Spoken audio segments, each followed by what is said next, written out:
In this video, I want to give you some brutally honest truths to talk about to help you improve your mindset and help you with your creator journey. And this is going to work for beginning and established creators. And if you're wondering how important this piece of advice is, I've given this to a lot of people that I work with. And for those of you knowing, I work with a lot of channels that have over tens of millions of subscribers. So if it applies to them, it's probably going to apply to you as well. First piece of advice here is to not just decrease the quantity of your content in an attempt to get better quality. Now, quality is very important, but most likely for a lot of established creators especially, that small little change that you think is big will probably not feel that big for your audience. And quantity actually is important. People make you part of their daily routines or their weekly routines. And if you're just going to halve the amount of uploads that you do, unless you have some drastic changes, you're not going to suddenly see a double in the amount of views that you're going to get. Plus you're disrupting this flow of how people consume your content. So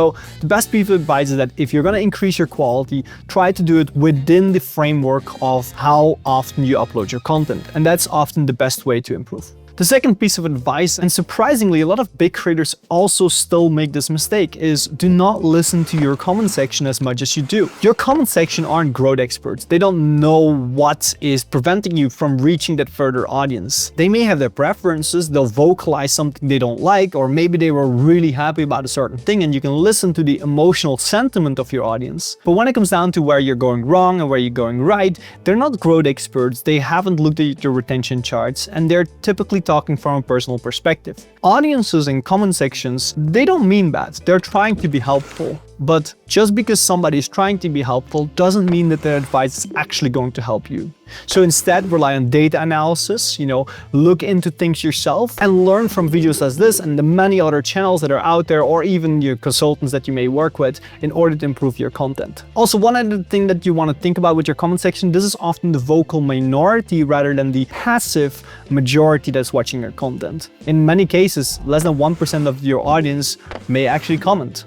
And maybe they only represent that portion of the audience. The third piece of insight, and this one applies more to small and medium-sized creators here, is that with your editing, you don't have to do it yourself, and you also don't have to micromanage your editors if you're already working with editors. The goal of an editor is just to bring the story across in a way that is best for the viewer. And you may see it a certain way and they may see it in another way. But also, one of the most important things is you have an expertise in creating great content. Let the editor and let somebody with an expertise on editing and how to convey your story or your content to the viewer, let them do their work. Often what I see is with beginning creators, they're hesitant because they think, oh, the editor cannot do it the way that I want to. Well, maybe the way that you want to is not good enough for your audience. So let somebody who is familiar with all the ways that they can edit your content, let them do that kind of stuff. You may like a certain tone, then just tell about that tone.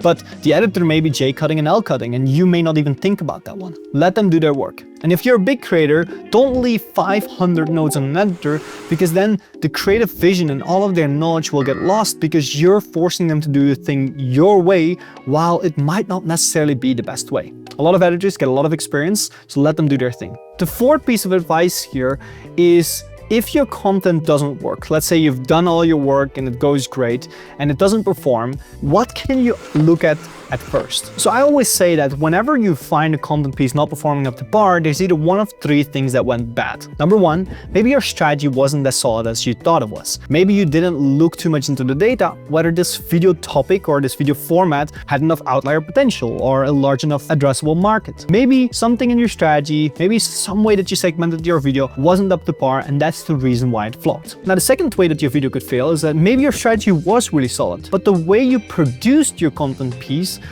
wasn't up to par with what the audience wants. Yes, maybe you used a nice transition from your intro to your main content, but it looked like a 12-year-old boy who for the first time touches an editing software has made this one and makes your content look cheap. And now, this is not important for all types of content, but certain types of content require certain types of edits, and if it's not up to par there, that could harm your content. So is there an alignment in the production expectations of the audience? What are they expecting? What are you giving them? And the third way I see, sometimes you're doing really great when it comes down to the entire thing, as well as executing on it in the way that the audience wants, but you haven't given enough time. And that's the reason why the three are strategy, execution, and time. Some content pieces need a lot of time. Maybe nobody's ever interacted with you before. Well, YouTube is not going to believe that your content is suitable for somebody who's never interacted with your content before. So give it time. And that's the reason why often you see creators need 5 to 10 years in order to blow up, especially in the more real-life niches. When an educational creator or a documentary style creator or maybe even an AI channel, they blow up very fast because it's very easy to find an audience that is willing to interact with this type of content. When you know your strategy is perfect and your execution is perfect, or quote-unquote perfect, give it time. YouTube will eventually find the right audience that will like your content, if that audience is there. The fifth piece of advice is a very simple one, but do not obsess over metrics that don't correlate with your success metric, aka views. So a lot of people talk about their CTR, AVD, and APV being very high, but they're not getting the views. Well, guess what? Just a high CTR doesn't mean that you get high views. High CTR means that from the audience that YouTube believed would be the right audience, that a lot of those people clicked. But if YouTube found like 1 million people wouldn't really like your content, it's never gonna serve it to that viewer. So therefore your CTR is not gonna be lower because of that one. YouTube only serves your content to viewers that would interact with your content in a satisfying way. So what this means is that if YouTube doesn't think a viewer is likely to click on your content, well, it's not going to serve your videos. It's going to serve another video that is likely to make this viewer click on it. So here's the big lesson about using metrics such as CTR, AVD, and APV. Check if they correlate with your views. AVDs, CTRs, and APVs from about 100 videos. Then compare them to the views of those same videos. And then see if there's an actual correlation. And if there's no correlation, then you shouldn't be using those first metrics and you should just focus on views. If there is a correlation, then you can use those metrics. Little insight, 90% of the times it doesn't correlate. Number 6, and this one is more for the educational and smaller creators. So if you're a large creator, hold on here. But it is to rely too much on this SEO advice. SEO advice is outdated. It doesn't work the way it does anymore. Here's the way to think about your keywords. Your keywords are more than just your keywords to find through search. Search is a small portion of traffic. Your keywords are also your topics. And some topics have a larger total addressable market or a larger appeal than others. And some keywords actually don't have much of that one. And some keywords people don't even think about. So think about if you are served a keyword in a topic or in a niche that you care about. Will you find interest in that topic? Yes or no? That's the better way to think about it. And you can see if this keyword or this topic work in multiple niches and other channels in your niche and use them that way. But don't think about them in terms of SEO. That only gets you so far. And I don't know about you, but I'm not thinking about the next 100 views. We want to think about the next 1,000, 100,000, or even millions of extra views that we could potentially get. And you do not get there by focusing on SEO. Then the 7th piece of advice, and this one is a straightforward one, but your audience doesn't owe you anything. In fact, this is the thing. When you make a piece of content, YouTube doesn't serve your content to an audience just to test it out. No, YouTube tries to figure it out and then sees, will this audience like it? If yes, it's going to serve it. If no, it's not going to serve it. But here's the thing. Maybe you think a video is really great because you enjoyed it and you thought it was your greatest masterpiece, but in fact, actually, the audience doesn't care at all. You, not just because you put high production value or you put some extra time and effort into those camera angles, then the viewer should be paying more attention and more engaged. No, the viewer is very simple. They click on a video with an intention to be entertained or learn, and then they watch, and if they feel like they're entertained or learned, they're gonna keep on watching and you're gonna get more views. And if the viewer didn't feel that, regardless of the effort or what's happening, they're not going to do that. So in general, very simple. Audience doesn't owe you anything. You make videos that you believe most people are interested in,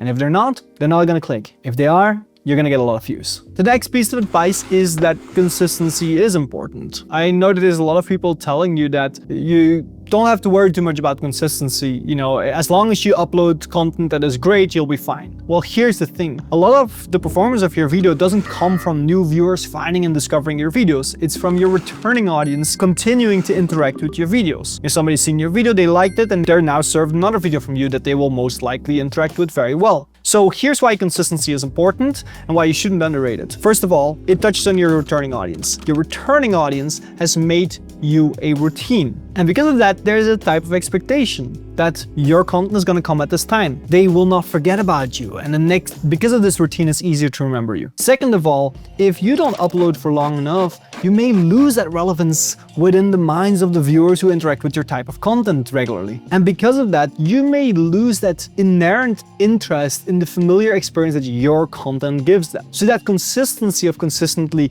delivering them and being relevant in their minds is going to help you a lot. And third of all, when somebody goes to your channel, you want to make sure that they know that you're going to present regular uploads. This has actually been my issue. Like, as I've been growing this channel, or as I've been uploading this channel, I was super inconsistent, and that has led to some struggles on one end or the other. And yes, I had an excuse. I've been dealing with a lot of consulting, and I've been working with a lot of creators on their content, so I didn't have a lot of time for mine. But that's not an excuse that the audience cares about. They are there for their own needs, and they're not here to listen to your excuses. So my excuses don't matter just as much as yours don't matter. And the next and last tip that I want to give in this one, it's a very simple one, but the people you use in your videos actually matter. So yeah, you as a creator could have an appeal to a wider audience, but maybe you have a side character or a friend that you include in your videos a lot. And I've seen this all the time. They use a friend, and the friend is not as likable. They're not as entertaining. Their jokes are a little bit weird. Well, in that case, that friend could be the sole reason why this creator is left behind. I used to have a friend who pulls in a few million views per video, but he included a friend that was really annoying and unlikable. And because of that, over time, those videos don't perform as well. And this was a creator that typically would be able to get 5 to 10 million views per video, but he was stuck in the lower million view range. And that's all because of a single friend. So think about this for yourself. If you're talking with people, or if you're including your side characters, are they truly good for your content, or are they withholding you from those higher views that you could be getting? But this is something we could get into another time when we talk about what makes somebody care about a character, or what makes us like a person and stuff, and that could be an interesting topic. If you think so, let me know in the comments. But for now, that's some interesting, brutally honest pieces of advice, and I hope you liked them. If you did, let me know in the comments. And also a little reminder for those who are already further along in their content journey, check out millionviewclub.com, and I'll see you in the next one.